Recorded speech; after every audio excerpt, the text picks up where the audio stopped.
For at finde ud af, hvad konflikten mellem Israel og Palæstina handler om, skal vi helt tilbage til år 1000 før Kristus. På denne tid levede en mand, der hed David. David levede under en konge, der hed Saul.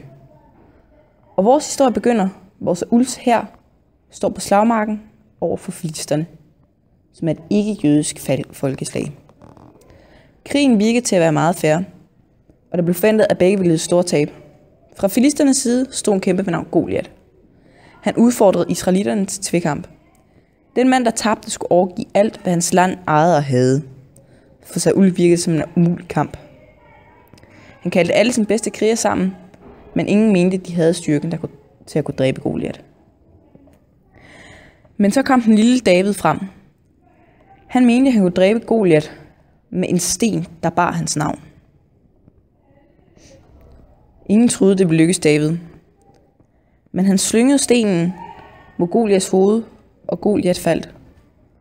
Og David vandt på vegne af det israelske folk, og denne grund mener jøderne, at de har ret til Judæa. Senere blev landet delt over to. Det hed Israel og Judæa. Judæa blev herefter flere gange invaderet, og jøderne blev spredt ud over hele verden. Kun en lille del blev tilbage. Og herefter blev Judæa omdøbt til Palæstina. Gennem 1890'erne steg jødehadet i dele af Rusland og Østeuropa.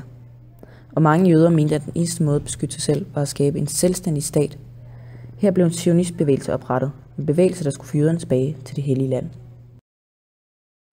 I 1920 fik Storbritannien ret til at styre Palæstina.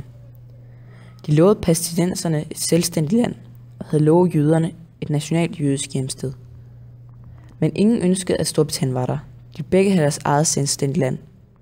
Og det gjorde, at striden mellem de to lande blev stærkere. Og så kom 2. verdenskrig. Her blev 6 millioner jøder udryddet af Hitler. Først havde israelerne 10% af landet og 30% af befolkningen.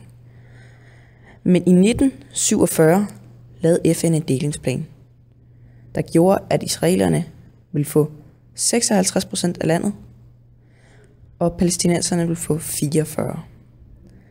Israelerne var tilfreds og syntes, det var en god idé, men palæstinenserne syntes, det var en dårlig idé. Gennem tiderne har jøderne indtaget mere og mere af landet, og i dag har palæstinenserne mindre land, end de blev tilbudt.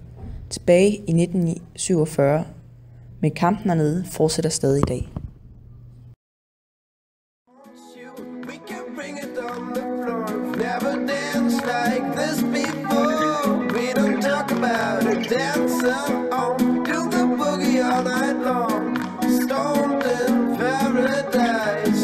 Talk about it, I want you. We can bring it on the floor.